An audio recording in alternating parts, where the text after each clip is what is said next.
बच्चों, let's see this question. This question says in an hydrogen atom binding energy of the electron is in the nth state is En. Then the frequency of revolution of the electron in the nth orbit is. तो ये आपका जो question है basically bore atomic model पर based है। तो यहाँ पर की कॉन्सेप्ट लिख सकते हैं। एक तो अपन की कॉन्सेप्ट जो आपका की कॉन्सेप्ट होगा बेसिकली बोर्स एटॉमिक स्ट्रक्चर या Bohr atom of model, Bohr's atom model, और उसके अंदर भी कौन सी एनर्जी लेवल्स के बारे में पूछ रखा है, bore atom model and energy levels, energy levels. तो यहाँ देखिए आपके पास जो बाइंडिंग एनर्जी क्या होती है मैक्सिमम, और एक और की कॉन्सेप्ट लिख सकते हैं अपन यहाँ पर की कॉन्सेप्ट में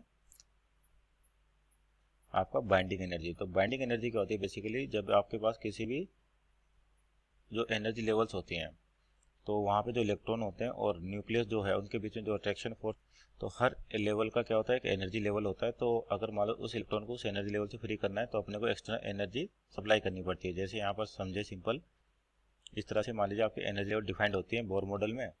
तो जो काउंटिंग होती है n=1 से, जिसको अपन ग्राउंड स्टेट कहते हैं, n=2, n=3, इस तरीके से अप टू कहाँ से चलते हैं इन्फाइनाइट से चलते। तो हर एनर्जी लेवल की आपके पास एनर्जी होती है। तो वहाँ से इलेक्ट्रॉन को यानी कि जो एनर्जी होती है वो माइनस का 13.6 Z²/n²।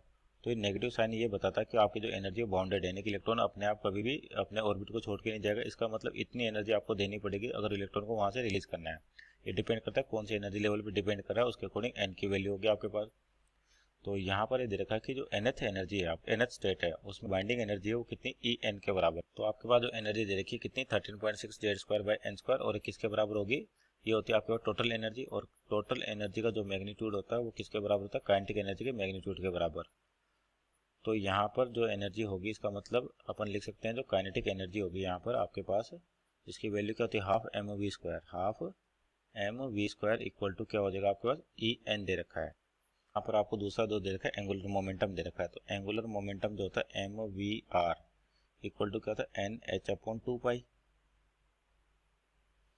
तो यहाँ से इन दोनों को डिवाइड करें अपन, और या तो अपने को जो फ्रीक्वेंसी निकालते हो, फ्रीक्वेंसी जो होती है 1/t, और t का मतलब टाइम पीरियड ऑफ रोटेशन। तो t होता है आपके पास, जैसे मान लीजिए कोई भी ऑर्बिट है जिसमें इलेक्ट्रॉन रोटेट कर रहा है r रेडियस पे, तो इसकी वेलोसिटी क्या होती है, यानी कि स्पीड का स्पीड यानी कि आपके पास वो कांस्टेंट होती है। तो यानी कि डिस्टेंस चलने इसको 2πr, और स्पीड मान लेते v है। तो ये आपके पास टाइम हो गया। तो फ्रीक्वेंसी जो हो जाएगी v/2πr हो जाएगी आपके v/2πr, यानी कि अपने को इसकी वैल्यू चाहिए। अब देखिए आपके पास दो इक्वेशन हैं, एक तो किसकी है काइनेटिक एनर्जी की, और एक है आपके पास एंगुलर मोमेंटम की। तो अपने को क्या करें, दोनों को डिवाइड कर देते हैं। तो डिवाइड करें अपने पास क्या हो जाएगा हाफ mv² अपॉन mvr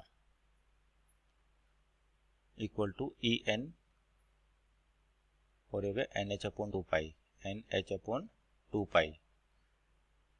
तो यहाँ से क्या होगा आपके पास m से m कैंसिल आउट हो जाएगा, एक v से आपका v भी गया। तो यहाँ से आपके पास क्या हो जाएगा, एक तो v बच रहा है ऊपर और नीचे बच रहा है 2r, और ये हो गया अपने पास En, और आपका 2π ऊपर चल जाएगा 2π/nh, और अपने को चाहिए v/2 जो आपके पास एंगुलर जो रेशो दे रखा है, यानी कि जो फ्रीक्वेंसी का v/2πr। तो यानी कि इस पाई को इधर लेके आए अपन, तो आपके पास जो हो जाएगा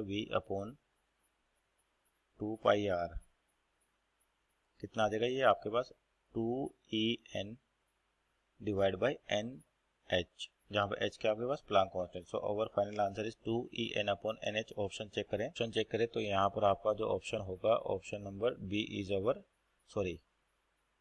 option A is our right answer. Hope you understood well, best of luck.